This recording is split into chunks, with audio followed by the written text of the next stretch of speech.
pommes de terre, attention, il ne faut pas en manger. Mais pas dans ta bouche, crache! Eh bien oui, si tu manges 200 grammes de pommes de terre cuites, c'est comme si tu buvais un Coca-Cola. Donc, si tu manges que des pommes de terre cuites tous les jours, tu risques des maladies cardiovasculaires et du diabète.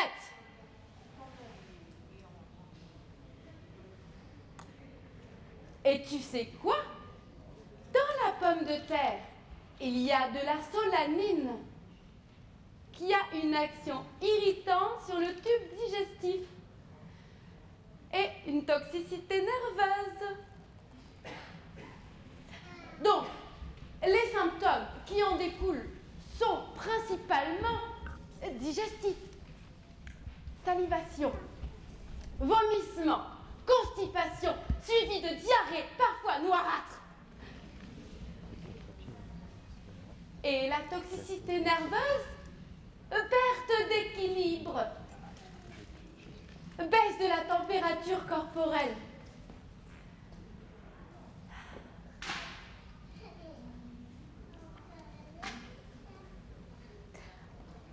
Si tu ne peux pas manger de pommes de terre, on peut peut-être manger des pommes de l'air.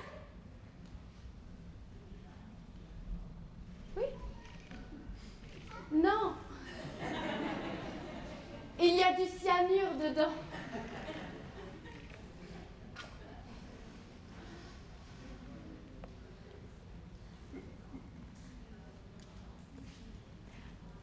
Il y a la pomme de terre, tu la connais. Oui, la pomme, tu la connais aussi.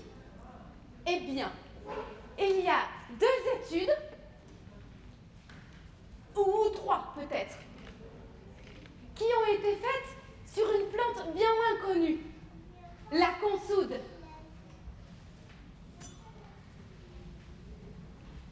Consommer 1,5 kg de consoude par jour pendant 600 jours serait fatal.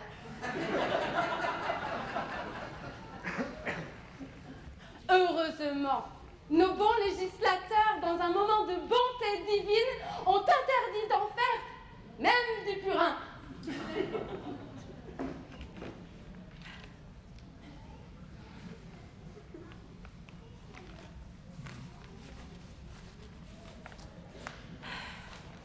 J'offre numéro 0145 du 25 juin 2009.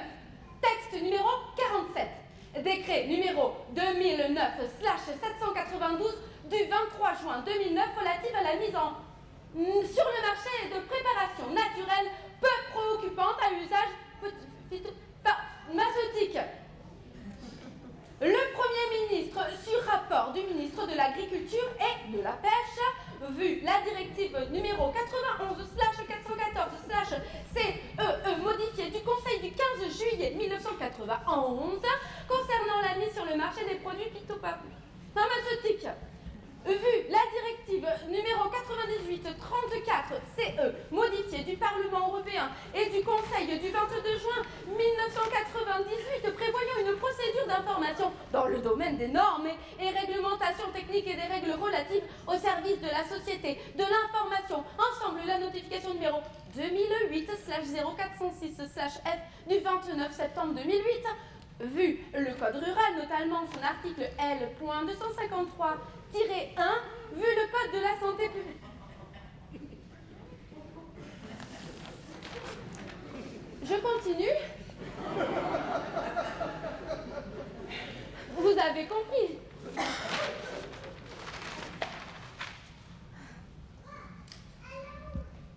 Il y en a un, Monsieur Travers, notre ministre de l'Agriculture et de l'Alimentation. Ah non, il est plus ministre. Oui, eh bien lui, quand il était petit, la citrouille, elle est pas bien passée. Il a déclaré au Sénat, je cite, « La courge, si elle est trop consommée, fait tomber les cheveux. »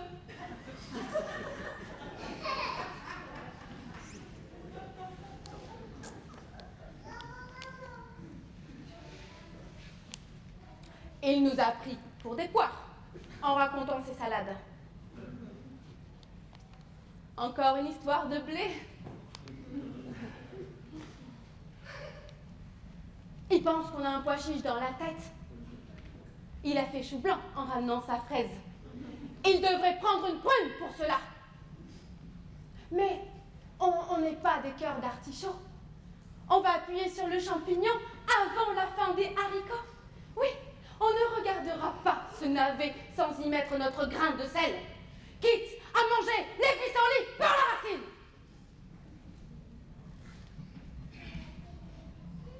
Et puis quoi?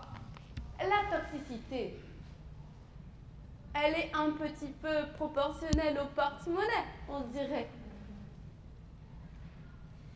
Mais oui, prenez la stevia, par exemple. Oui, la stevia. Qui, selon vous, l'a remise sur le marché comme ça? Oui, les producteurs de boissons zéro. Eh bien oui, il y avait des milliards à se faire sur le marché européen. Surtout que ça faisait 30 ans qu'elle était sur le marché asiatique. Elle était très toxique. Une plante que vous connaissez peut-être, l'absinthe. Oui. Alors, l'absinthe, elle, on l'a remise sur le marché parce que nos voisins, ces fous de Suisse, ont voulu reprendre l'appellation à leur compte. Ah, là, l'industrie des boissons alcoolisées françaises n'a pas laissé faire. Surtout qu'on savait déjà que c'est peut-être l'abus d'alcool qui rendait...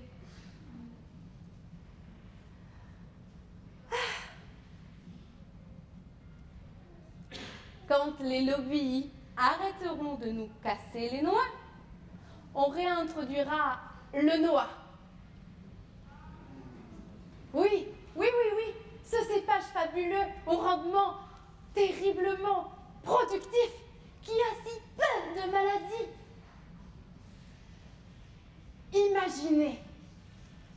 Imaginez qu'on le traite au purin. Ce serait un vin numéro 1.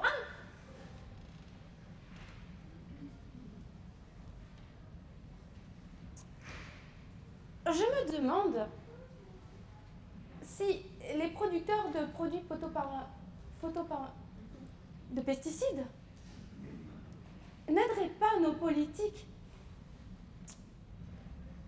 Parce qu'ils s'y connaissent bien, eux, en produits toxiques.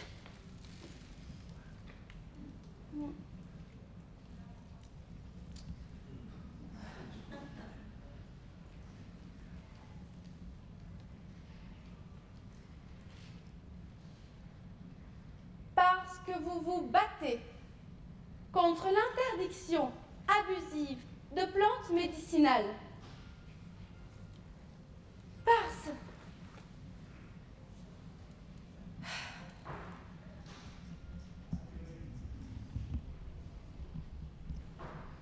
que vous utilisez des méthodes ancestrales. Vous êtes la mauvaise herbe de l'agriculture. Vous risquez amende et prison. Mais demain, pour vous, le Panthéon? Oui, entre celle qui a rendu l'avortement possible après tant de femmes guillotinées et celui qui s'est battu, qui a défendu son pays, qui a été tué pour lui, Simone Veil, Jean Moulin et les autres, vous en saurez, j'en suis sûre. Et devant la crypte, on déposera de l'ortie, on fleurira à la consoude, on parfumera aux huiles essentielles.